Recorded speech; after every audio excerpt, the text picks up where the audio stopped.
I'm Dr. Amber Wright, and this is Say More, a podcast for accomplished women who want more honesty in the way they live, love, and lead. This is a space for us to explore the questions that shape our lives and deepen our connections with ourselves and each other. If you're finally ready to reclaim the parts of yourself you've given away to everything and everyone else, you're in the right place. It's time to choose yourself. It's time to say more. Hey everyone, welcome back to Say More with Dr. Amber. Today I want to say more about how to ask for what you need without apologizing.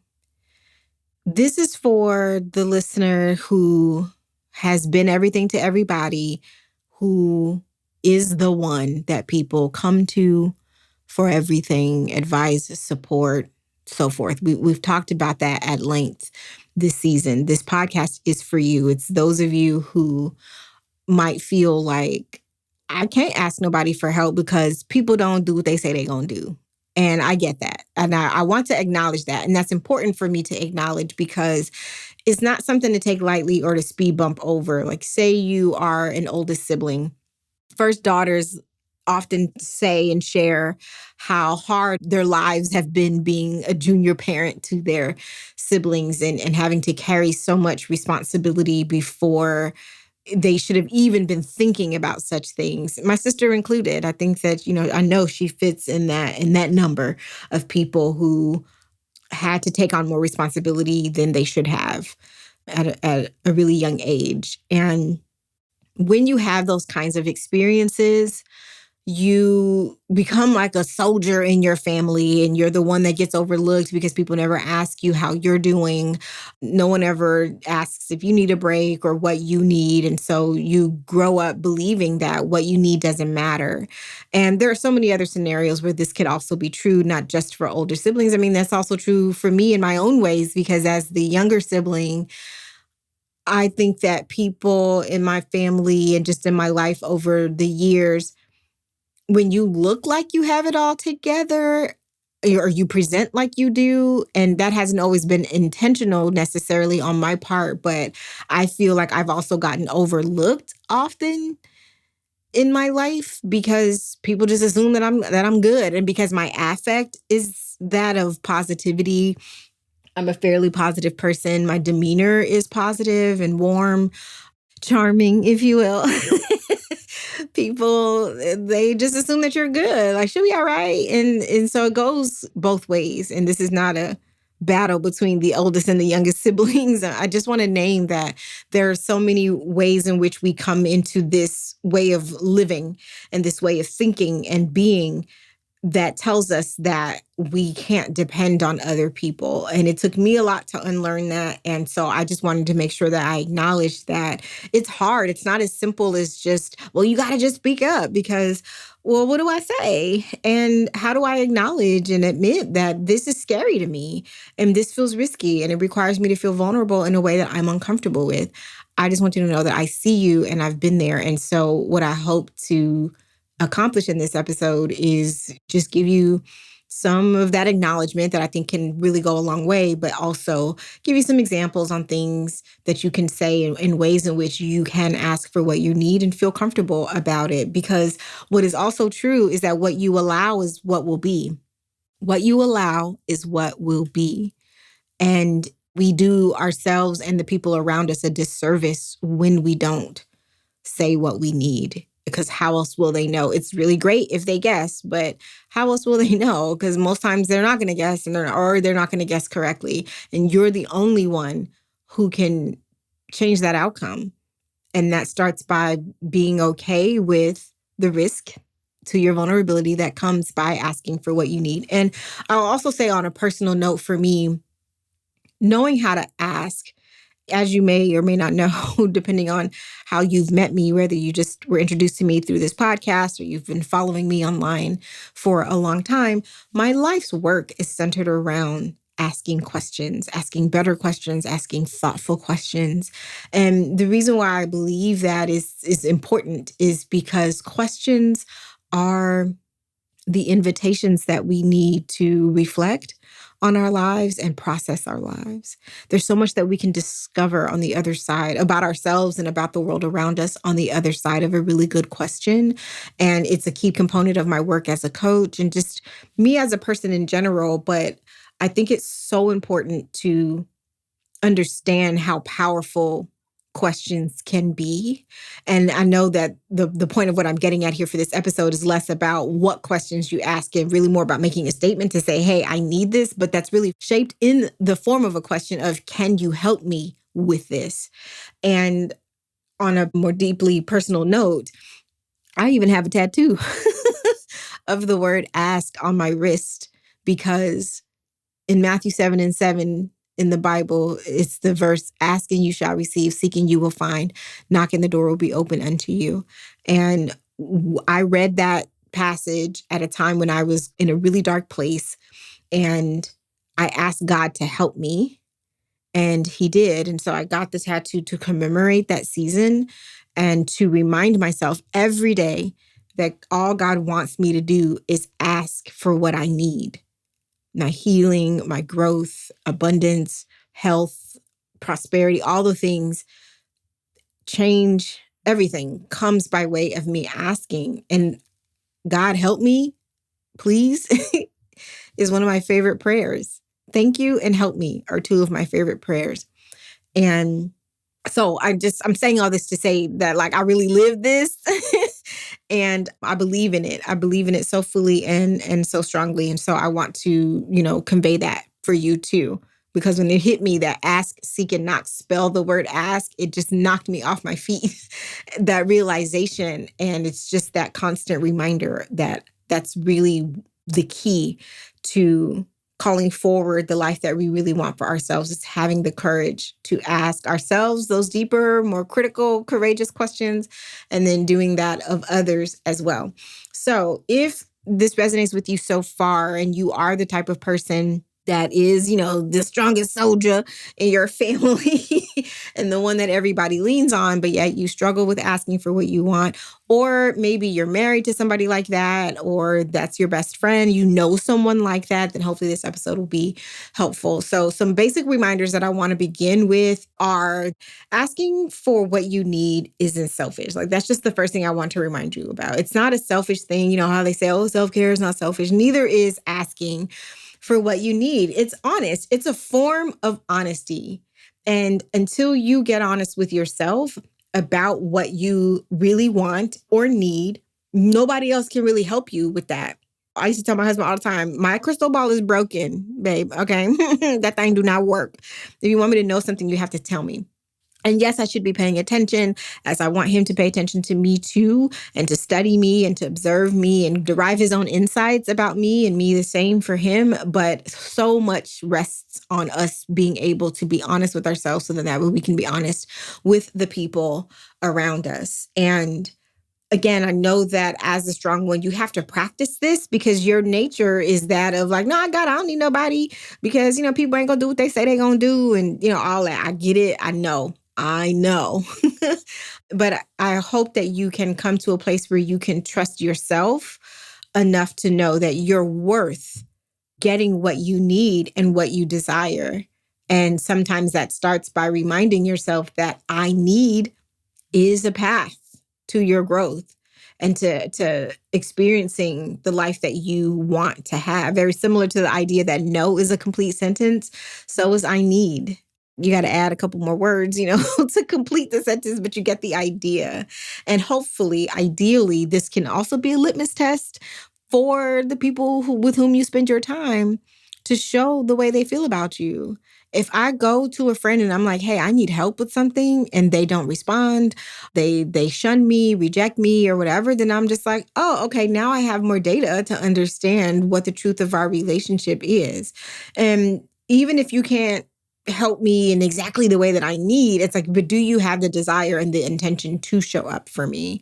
And I think sometimes that's what it comes down to. And that's what is good about this practice, because ideally the people with whom you spend your time and with whom you share your life care about you enough to want to show up for you. But you have to be willing to give them a chance. So even if you're not a first daughter, but you're a high achiever, then you know what this is like. You want to be in charge of everything for the team because it's just easier, better, and faster if you do it. You know that if you do it your way, it's gonna be right. And I don't got time for people to be making mistakes and this, that, and the third. Okay, girl, that's not really leading. That's not really managing effectively. That's just you trying to control everything and everybody because you don't want to be let down. But until you learn how to delegate and get comfortable with the people under you making mistakes, then you're training them to depend on you for everything. And then you got the nerve to be mad when they depend on you for everything. So I'm talking to you, girl, that I know sometimes it can feel like a struggle to just like let the new person do the report or whatever, but how are they going to learn if you don't give them the space to do so and then to show up for them as a source of support and guidance as they learn and they learn how to do things effectively and efficiently? Or sometimes you want everybody else to be you and to do things the way that you would do it. No, thank you. That doesn't always work because everybody's different. We all have different approaches to how we show up to work and how we accomplish work and how we show up in our relationships and stuff. So if you're looking for everybody to do things the way that you would do them, that is erroneous on your part. Okay. So I just wanted to make sure that you mentioned that and keeping the main thing, the main thing. I'm also just here to remind you that asking for help, like I said before, is like it's just this invitation for people to love on you. And you have to remember that you're not a burden to them. People want to help you, but again, you have to give them a chance. And so I want to talk about how this plays out for me as a parent. And I meant to tell you, if you've been listening all season, in an earlier episode, I was talking about how to use your voice. And I remember that I was talking, these are the things that keep me up at night. I was talking in that episode and I was like, oh, and later I'm going to share how I teach my kids to use their voice. And then I never went back and actually shared those examples. And, I was laying down to go to sleep and you know how your mind is just summarizing the day. And I was like, oh no, I never went back and finished that thought. But it actually works out because what I have to say is even more relevant in this context because it's like a 2-for-1, the story that I'm going to tell you. So a way in which that you can practice saying what you need and asking for what you need and also practice, using your voice can come by way of this example of what happened with my teenager just the other day. I was looking at her report, her progress report from school, and she had a 79 in geometry. She's an excellent student. She's a solid student and very smart. And so I'm like, this 79 could be stronger. But instead of attacking her or being like, why you don't got an A? When she came home from school, she comes into my office every day and she gives me the mail and she asks me how my day was. I ask her how her day was and we just chit chat for a few minutes. It's our little routine. I said, hey, just a little while ago, I saw the progress report from your geometry teacher and you have a 79. And I said, so tell me more about why you have a 79. And she said, well, some of the concepts I'm not really getting and they just haven't been like sticking with me. And I said, okay, so what have you done about that so far? And she said, well, I'm supposed to go to like study hall, but I haven't. And I was like, okay, so what else do you think that you need to do in order to rectify this or to get some support? She was like, well, I really just need to be asking my teacher for help. And I said, okay, so when are you going to do that? And she's like, well, I don't know. I said, yes, you do. I think you'll ask her tomorrow. So I went from coaching her through how she arrived at this grade and what was contributing to that and her naming, I need to go to study hall and I need to ask my teacher for help. So now she's got the ownership piece and now I'm following through with the accountability piece and I'm saying, okay, so by when are you going to ask her? So when she hit me with the, I don't know, no, we're not doing that. You're going to go talk to her tomorrow. And then when you come home from school, tell me what y'all discussed. And from there, tell me what your plan is to raise your grade. Is that clear for you? Are we on the same page? And she said, yes. I said, so tell me back what you heard me say and or summarize this conversation. She said, I need to raise my grade in geometry. So I'm going to talk to my geometry teacher ask them for help. And I'm also going to go to study hall to get the help and go from there. And I said, okay, we have a plan. That whole process is designed for her to take ownership of where she is, be clear about what my expectations are, but to also, again, not do we in my coaching work and when I'm delivering sessions and stuff for teams, I call it delay the tell. Be instead of just telling people what to do. And even though I got there, they're like, no, you're going to talk to your teacher tomorrow. Like, because if I just had left it at this willy-nilly deadline or no actual firm deadline, then she wasn't going to do it. So I needed to kind of step in there and say, no, you're going to talk to her tomorrow, boo, and come home and tell me what you discussed. And then from there. So now I have something to also hold her accountable to and to know that this is something to take seriously. Now, is a 79 a terrible grade? No, it isn't. But I know that she can do better. I know she can. So this is me as her mom calling her up. Now, I'm not going to just call you out. I'm going to call you up into doing better.